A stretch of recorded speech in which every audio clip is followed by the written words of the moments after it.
Voilà, gloire à Dieu. Je veux parler d'un obstacle à répondre à l'appel de Dieu. Dieu nous appelle tous, il nous appelle tous. Et nous allons lire l'appel d'un de nos prédécesseurs qui se nomme Gédéon. Nous lisons dans Juges chapitre 6. Les Israélites firent ce qui déplaît à l'Éternel. Juges chapitre 6. Les Israélites firent ce qui déplaît à l'Éternel, et l'Éternel les livra entre les mains de Madian pendant 7 ans. La domination des Madianites fut puissante contre Israël. Pour leur échapper, les Israélites se retiraient dans les ravins des montagnes, dans les grottes et sur les rochers fortifiés. Quand Israël avait semé, les Madianites montaient avec Amalek et les nomades de l'Est et marchaient contre lui. Ils campaient en face de lui, détruisaient les produits du pays jusque vers Gaza et ne laissaient en Israël ni vivres, ni brebis, ni bœufs, ni ânes. En effet, ils montaient avec leurs troupeaux et leurs tentes, arrivant comme un essaim de sauterelles. Il était impossible de les compter, eux et leurs chameaux, et ils venaient dans le pays pour le dévaster. Israël fut plongé dans une grande misère à cause de Madian, et les Israélites crièrent à l'Éternel. Lorsque les Israélites crièrent à l'Éternel au sujet de Madian, l'Éternel leur envoya un prophète. Il leur dit: voici ce que dit l'Éternel, le Dieu d'Israël. Je vous ai fait sortir d'Égypte et quitter la maison d'esclavage. Je vous ai délivré de la domination des Égyptiens et de tous ceux qui vous opprimaient. Je les ai chassés devant vous et je vous ai donné leur pays. Je vous ai dit: je suis l'Éternel, votre Dieu. Vous ne craindrez pas les dieux des Amoréens, même si vous habitez dans leur pays. Mais vous ne m'avez pas écouté. Donc, leur malheur avait pour origine le fait qu'ils n'avaient pas écouté le Seigneur. Verset 11. Puis l'ange de l'Éternel vint et il s'assit sous le térébinthe d'Ophra, qui appartenait à Joas, membre de la famille d'Abiézer. Son fils Gédéon battait du blé au pressoir pour le mettre à l'abri des Madianites. L'ange de l'Éternel lui apparut et lui dit: l'Éternel est avec toi, vaillant héros. Gédéon lui dit: ah, mon Seigneur, si l'Éternel est avec nous, pourquoi tout cela nous est-il arrivé? Où sont tous ces actes merveilleux? Ce que nos pères nous racontent quand ils disent: l'Éternel ne nous a-t-il pas fait sortir d'Égypte? Maintenant, l'Éternel nous abandonne et nous livre entre les mains de Madian. L'Éternel se tourna vers lui et dit: va avec la force que tu as et délivre Israël de l'oppression de Madian. N'est-ce pas moi qui t'envoie? Gédéon lui dit: ah, mon Seigneur, avec quoi délivrerai-je Israël? Mon clan est le plus faible de Manassé et je suis le plus petit dans la famille de mon père. L'Éternel répondit: mais je serai avec toi et tu battras les Madianites comme s'il s'agissait d'un seul homme. Gédéon lui dit: si j'ai trouvé grâce à tes yeux, donne-moi un signe pour montrer que c'est bien toi qui me parles. Voilà. Ensuite, Dieu lui a donné le signe qu'il fallait. Et d'autres signes encore. Alors, je veux parler du fait que Dieu nous appelle tous. Il nous appelle à être un instrument pour le salut de l'humanité. Et un des obstacles, c'est notre faiblesse, comme on dit en français, intrinsèque, c'est-à-dire notre faiblesse en nous-mêmes. C'est-à-dire en nous-mêmes, on se sent faible et on ne se sent pas capable de répondre à l'appel de Dieu. Et il y a l'autre faiblesse que nous avons, c'est la comparaison avec nos ennemis nous fait paraître très petits. La comparaison avec la tâche à accomplir nous fait paraître nous-mêmes petits. Donc aujourd'hui, en obstacle, nous parlons de la sensation de faiblesse du serviteur de Dieu, de l'enfant de Dieu, qui est un obstacle à répondre à l'appel de Dieu. Parce que l'enfant de Dieu le chrétien regarde à lui-même, regarde à sa force personnelle, et comme il ne sent pas quelque chose, comme il ne se sent pas fort, il a tendance à résister à l'appel de Dieu. Et il se compare aussi à la tâche. Et il se sent tellement minime, tellement petit, qu'il a tendance à négliger l'appel de Dieu. Or, ce que Gédéon entend là par l'ange lui dit, l'Éternel est avec toi, vaillant héros. Nous, on n'a pas besoin qu'un ange nous le dise. Dieu nous l'a dit dans sa parole. Ton Dieu ordonne que tu sois puissant. 1 Jean 4, ça c'est Psaume 68, 29. 1 Jean 4 nous dit, vous petits enfants, vous les avez vaincus, car celui qui est en vous est plus fort que celui qui est dans le monde. Luc 10, 19 nous dit, voici, je vous ai donné le pouvoir de marcher sur les serpents, les scorpions et sur toute la puissance de l'ennemi, et rien de mal ne peut vous atteindre. Donc nous, on a les paroles qu'on a dites à Gédéon, nous on l'a même fois 100 à travers les Écritures. On a cette parole-là que Dieu dit à chaque enfant de Dieu, en quelque sorte, je suis avec toi, vaillant héros. Donc on n'a pas besoin qu'un ange nous le dise la nuit ou bien la journée. Et Dieu lui-même nous l'a dit, ce n'est pas un ange, c'est Dieu lui-même qui nous le dit dans sa parole. Il dit, allez, faites de toutes les nations des disciples. Et la même phrase qu'on dit à Gédéon quand il oppose une résistance à cet appel qu'on fait de lui, parce que quand Dieu dit l'Éternel est avec toi, vaillant héros, c'est un appel. Lui, il oppose à ça, il dit, mais s'il est avec nous, regarde la situation, nous sommes en position de faiblesse. Et l'enfant de Dieu dit aussi, mais si Dieu est avec nous, mais je suis petit par rapport à tout ce qui se passe de méchant, de négatif dans l'humanité. On est trop petit par rapport à ça. Le nombre de vrais chrétiens est très petit. Et on a tendance à dire ça à Dieu. Mais la réponse de Dieu est toujours la même. Je suis avec toi. Donc il dit à Gédéon, je suis avec toi. Et il nous dit dans Matthieu 28, et je suis avec vous jusqu'à la fin des jours. Allez faire de toutes les nations des disciples. Et moi, je suis avec vous. Donc la réponse est toujours la même. Dieu est avec nous. C'est lui qui combattra pour nous. La réponse est toujours là. Mais nous avons tendance à regarder à nous-mêmes, à dire, bon, je me sens tellement faible, je ne suis pas comme un tel, je ne suis pas comme celui-là. Non, bien aimé, l'appel, c'est pour nous tous.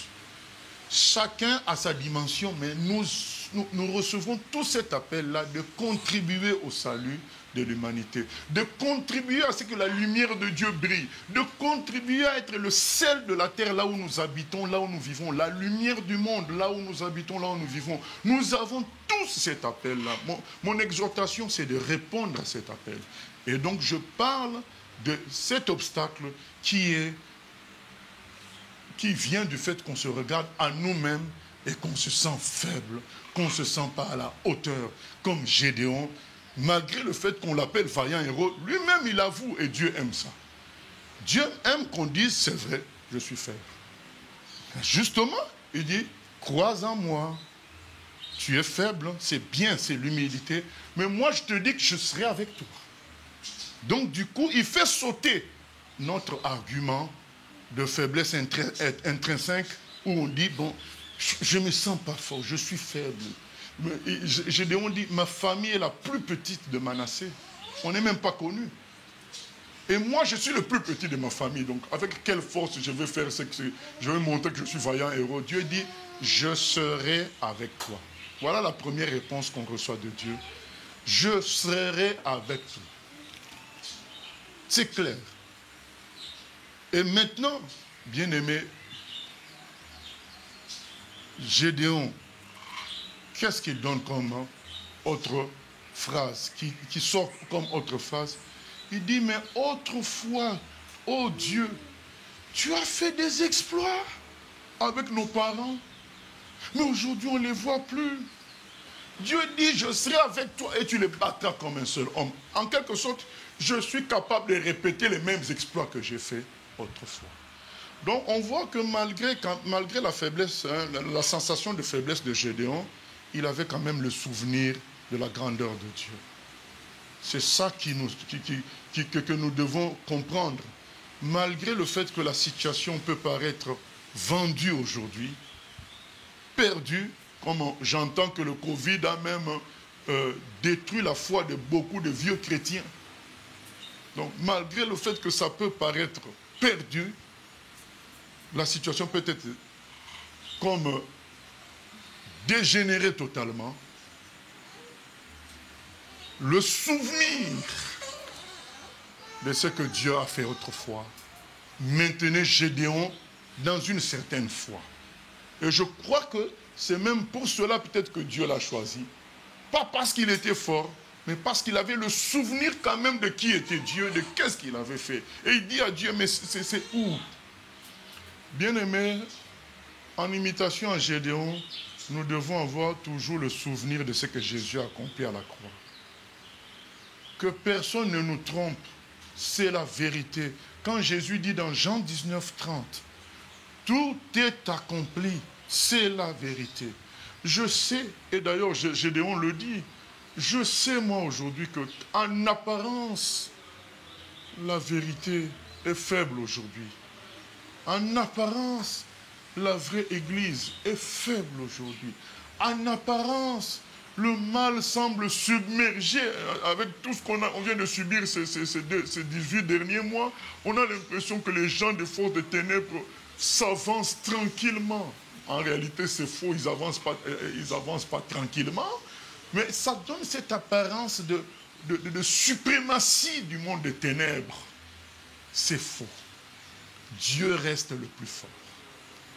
Et Gédéon a vécu cette apparence-là, où ils étaient esclaves des Madianites. Ils venaient détruire tout, donc ils étaient obligés de se cacher dans les fentes des rochers.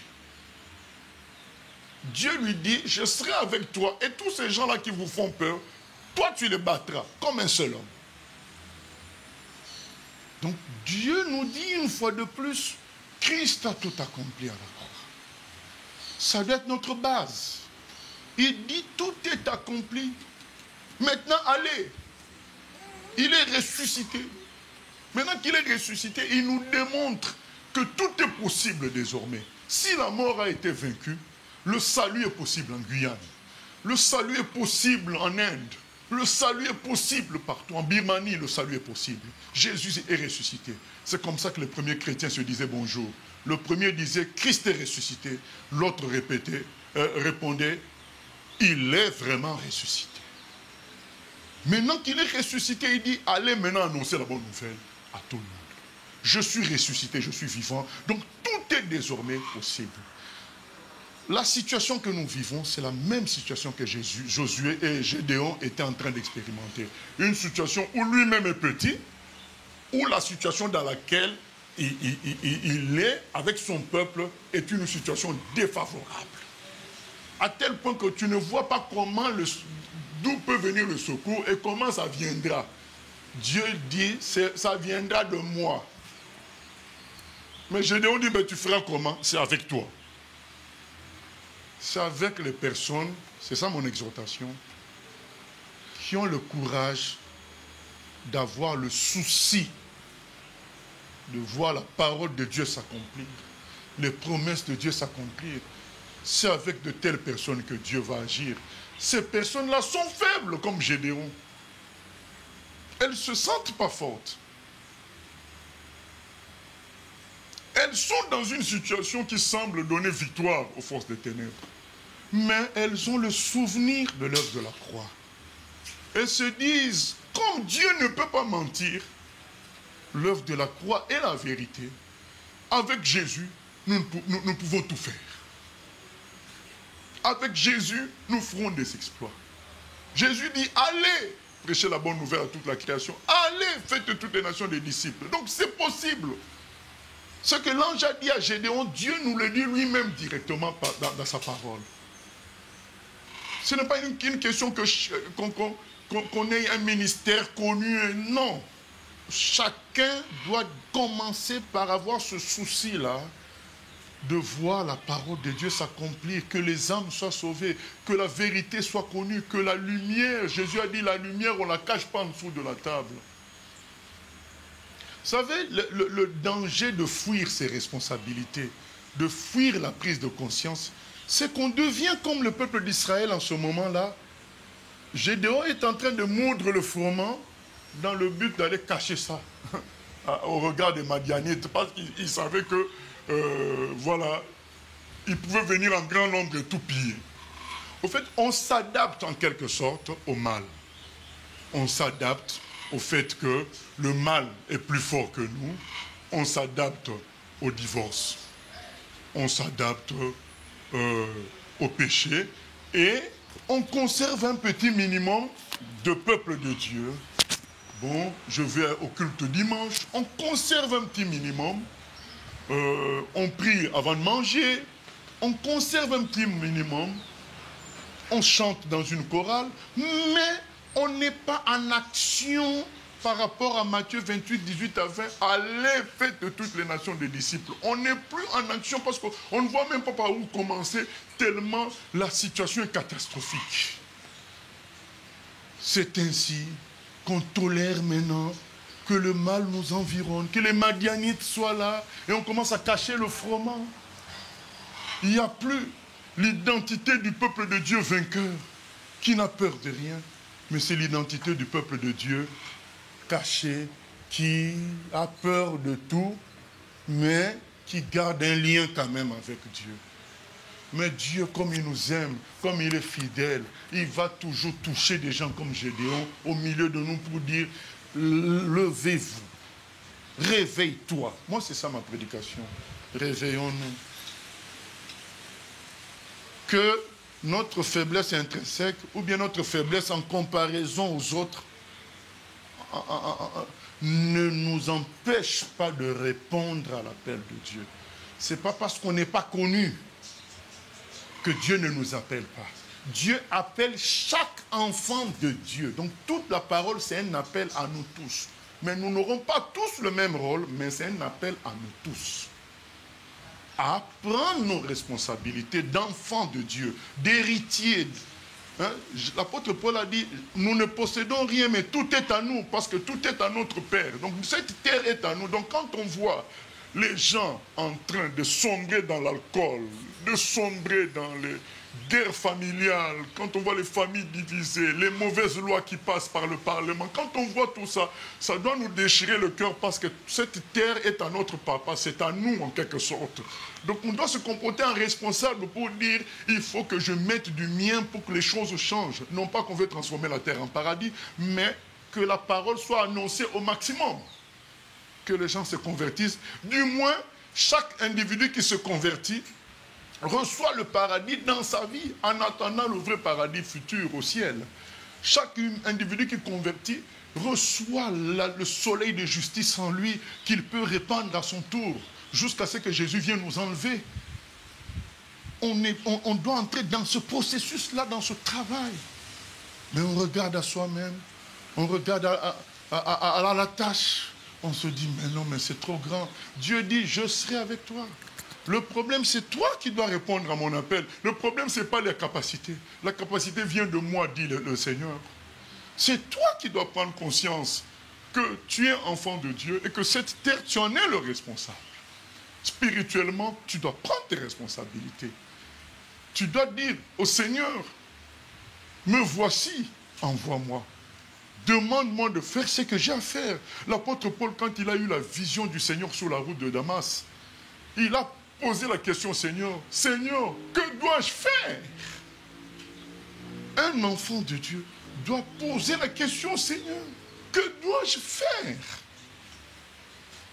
Et le Seigneur te répondra, fais ceci, fais cela. Joins-toi à celui-ci, à celui-là. Travaillez, sauvez les âmes. Soyez la lumière du monde. Voilà. Le Seigneur répondra. On doit prendre conscience de ça. Se souvenir que nous sommes dans une équipe qui a gagné la bataille. Un pasteur autrefois avait fait un songe Je vais transformer le songe en football parce que lui, c'était un Américain. Il avait fait le songe en baseball, mais comme on ne connaît pas très bien les règles de ça, je veux parler plutôt en termes de football. Il s'est retrouvé dans un match, lui faisait partie des joueurs de l'équipe chrétienne contre l'équipe de Satan, l'équipe de force des ténèbres. Et à peine quelques minutes que le match a commencé, ils étaient déjà menés 9-0. Donc il était perturbé dans ce songe et le songe s'arrête pendant qu'ils sont menés 9-0. Et quand il se réveille, il dit, Seigneur, mais le match s'est terminé comment? Le Seigneur lui a dit, la fin du match se trouve dans ma parole. Sous-entendu, toutes les promesses s'accompliront pour ceux qui croient. La fin du match se trouve dans la parole de Dieu. Et dans la parole de Dieu, c'est écrit quoi? Tu es Pierre et sur ce roc, je bâtirai mon église. Les portes du séjour des morts, c'est-à-dire la force du pouvoir satanique, n'aura pas le dessus sur l'église du Seigneur. C'est ça la fin de tout combat. Dieu ne perd jamais de combat. Tant qu'il est avec nous, on ne perdra jamais. Donc, ne prenons pas notre faiblesse circonstancielle ou en nous-mêmes comme étant un obstacle. Parce que c'est Dieu qui sera avec nous pour agir. Vous savez, Dieu a pris Gédéon au mot. Ah, tu es faible, tu es incapable. Eh bien, je vais utiliser ton incapacité. Qu'est-ce que Dieu a dit à Gédéon le jour du combat? Vous prenez une cruche, vous mettez des torches dedans, vous allez aller dans le camp ennemi, vous brisez les torches, vous sonnez la trompette, vous dites à l'Éternel et à Gédéon, c'est bon. C'était ça leur combat. Mais oui, bien que lui, il avait dit qu'il était faible, il n'a rien. Mais Dieu l'a pris au mot. Tu n'auras pas fait grand-chose, mais au moins il te faut la foi. La foi, le courage d'aller dans le camp ennemi. C'est tout ce qu'on te demande. C'est la foi d'aller. Donc Dieu ne nous demande pas de faire. Il nous demande la foi de prendre la direction et c'est lui qui fera avec nous.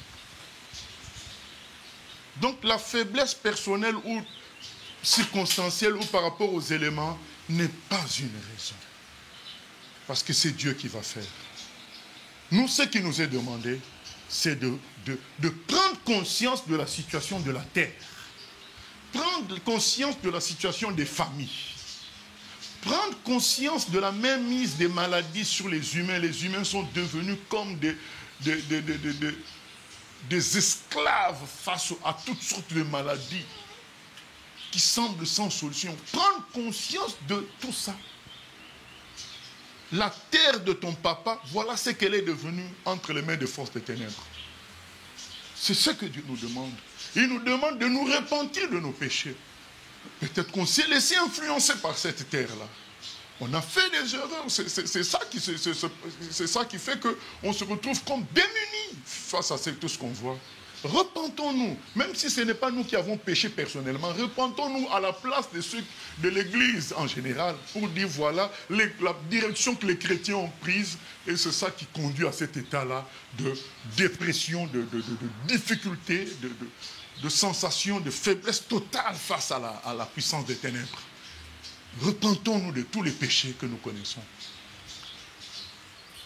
Souvenons-nous de l'œuvre de la croix où Jésus-Christ a dit tout est accompli.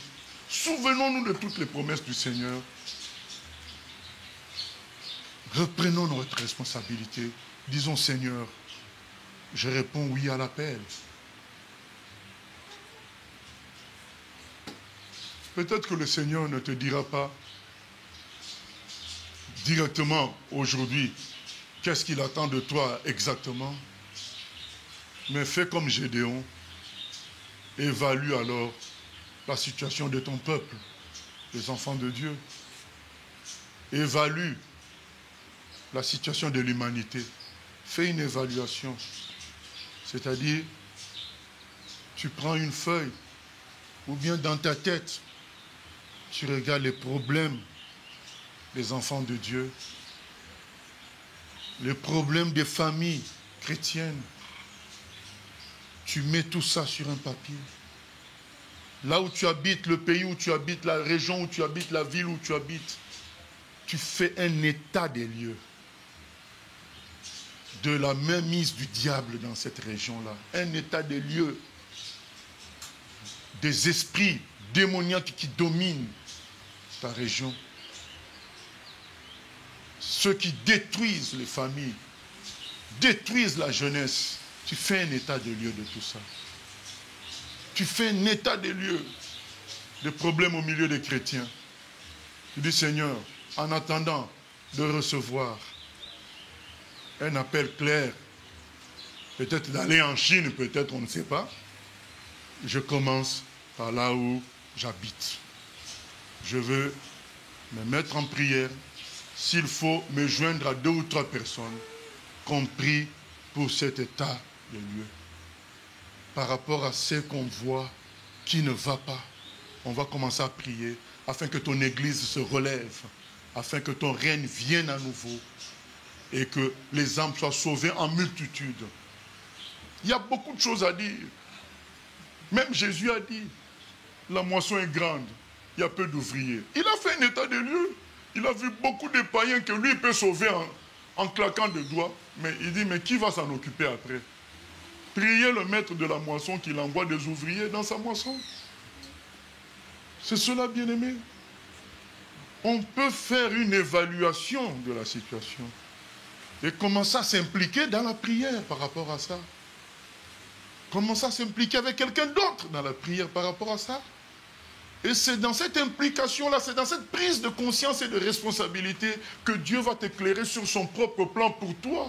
Comme il dit dans Luc 16, 10, celui qui est fidèle dans les petites choses, Dieu le confie des grandes. Si tu n'es pas fidèle dans ce qui est à autrui, qui te confiera ce qui est à toi? Commence par être fidèle dans les prières générales, dans les prières liées au pays qui ne semblent pas, parce que le danger, le travers dans lequel beaucoup de chrétiens sont tombés, c'est quoi? J'ai mon ticket pour le ciel, je m'occupe de ma vie. Ce qui se passe dans le monde, ce qui se passe dans les familles chrétiennes et dans les églises, je commente cela, j'en parle, je dénonce, mais je ne m'engage pas par rapport à tout ça. Je me préoccupe de ma vie de tous les jours, sachant que je suis quand même chrétien. Mon ticket pour le ciel est dans la poche. Ça, ce n'est pas biblique. Et c'était ça la vie des Israélites du temps des Madianites. Chacun battait son froment pour aller cacher au cas où ils sont envahis. Gédéon, il a eu souci de tout le monde. Il a dit, regarde mon peuple, regarde maintenant, tu m'appelles vaillant héros, mais regarde mon peuple, comment il souffre. C'est ce que nous devons faire. Dire à Dieu, mais tu m'appelles vaillant héros, mais regarde l'état du monde. En quoi sommes-nous vaillants dans ce que nous voyons là? Regarde l'état de ton église. En quoi sommes-nous vaillants? Voilà. Faire l'état de la situation. Et quand tu commences par ça, c'est là que le Seigneur te parlera, toi, concernant toi-même d'une manière précise. Mais il faut d'abord l'état de la situation générale et s'impliquer pour que ça change. C'est ça l'appel de Dieu. Répondons à cet appel. Jésus nous attend là. Il a tout accompli pour nous à la croix. Et maintenant il nous dit, allez, je vous donne cette autorité-là. Et puis nous on prend cette autorité, on met dans la poche, juste pour que ça nous amène au ciel. Donc on te donne 15 millions de dollars. Toi tu veux l'utiliser juste pour t'acheter tes 2 voitures et ta propre maison. Sachant que tout ça ne va coûter que 1 million en plus. Donc qu'est-ce que tu fais des autres 14 millions? Ça reste enfermé dans toi, chez toi. C'est ce que Dieu nous dit donc. Tout ce que je vous ai donné par mon esprit, qu'est-ce que vous en faites? Vous vous préoccupez de votre salut individuel et le reste reste dans un coffre-fort. Ce n'est pas biblique, bien-aimé. Ce n'est pas biblique. Dieu nous appelle à nous réveiller, à prendre conscience et à commencer la lutte par la prière par rapport à l'état général de la situation, à se joindre à ceux qui prient par rapport à l'état général de la situation, et nos appels respectifs se dessineront à travers cette prise de conscience, à travers cette première étape qui concerne la prière, qui consiste à prendre conscience que c'est Dieu qui va faire, ce n'est pas nous, c'est Dieu qui va faire. Gédéon n'est pas le premier, Moïse a dit la même chose, mais je vais faire comment? presque tous ceux que Dieu a appelés ont eu le même problème. Dieu a toujours dit, c'est moi qui serai avec toi. Donc que ça ne soit pas une raison pour que finalement on commence à vivre comme les Israélites du temps des Madianites en cachette dans les montagnes. Non, Dieu est avec nous. Celui qui est en nous est plus fort que celui qui est dans le monde. Alors levons-nous, prenons conscience de notre appel, disons-lui oui au nom de Jésus. Amen. Je dis oui, oui, oui. Je dis oui, oui, oui. Je dis oui, Seigneur. Je dis oui, Seigneur. Je dis oui, oui. Je dis oui, je dis oui, oui. Je dis oui, je dis oui, oui, oui, oui.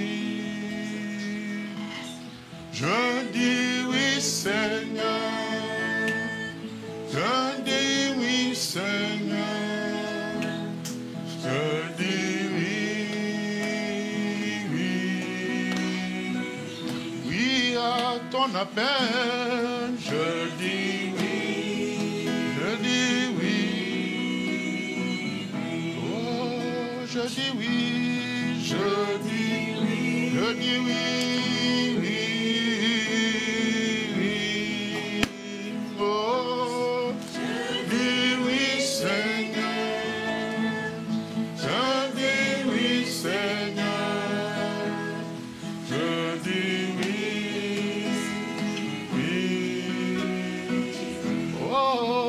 Je dis oui, je dis oui, oui, oui.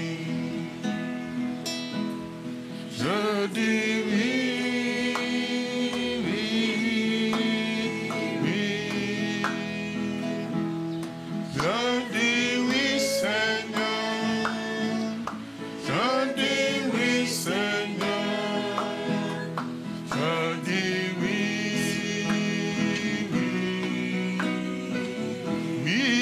À ta parole, je dis oui. Oui à ton esprit, je dis oui, oui, oui.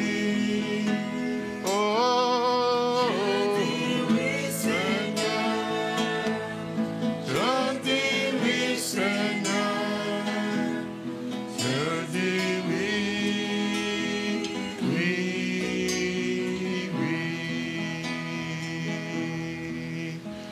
Ton nom est la solution, Jésus. Ton nom est la solution, Jésus. Ton nom, Jésus, ton nom est la solution. Ton nom est la solution. Ton nom est la solution. Jésus, ton nom est la solution. Ton nom est la solution. Ton nom est la solution. Jésus, ton nom est la délivrance. Ton nom est la délivrance. Jésus. Ton nom est la délivrance, Jésus. Ton nom, Jésus, ton nom est la délivrance. Ton nom est la délivrance. Ton nom est la délivrance, Jésus. Ton nom est la délivrance. Ton nom est la délivrance. Ton nom est la délivrance. est la solution. Ton nom est la solution, Jésus. Ton nom, Jésus. Ton nom est la solution, Jésus. Yeah. Ton nom, Jésus. Ton nom est la solution. Ton nom est la solution. Ton nom est la solution, Jésus. Ton nom est la solution. Ton nom est la solution. Ton nom est la solution, Jésus. Oh Seigneur, nous croyons que ton nom est la solution. Ton nom est la solution pour le salut de la Guyane, Seigneur. De tous les coins et recoins de ce département, de cette région, Seigneur, ton nom est la solution. Ton nom est la solution contre les esprits de célibat. Ton nom est la solution contre les esprits de délinquance. Ton nom est la solution contre les esprits de carnaval. Ton nom est la solution contre les esprits d'orgueil, de suffisance qui détruisent dans ce pays, Seigneur. Merci de te manifester, oh Seigneur. Enlève de nous la peur de nous engager, Seigneur. Augmente la prise de conscience de la souffrance de l'humanité en nous. Que nous puissions te dire oui, oui, me voici. Car le monde a besoin de ta lumière, oh Dieu Seigneur. Merci en ce moment même où nous prions de toucher les cœurs, de faire monter la conscience, Seigneur, de nous engager. De mettre notre ego de côté, notre moi de côté, de nous humilier pour nous laisser être utilisés par le Saint-Esprit afin d'être des instruments de salut pour l'humanité. Merci Seigneur pour ton esprit, Seigneur, qui agit en nous tous en ce moment pour nous amener à cela, pour nous réveiller, pour nous pousser à la prière au nom de Jésus. Amen.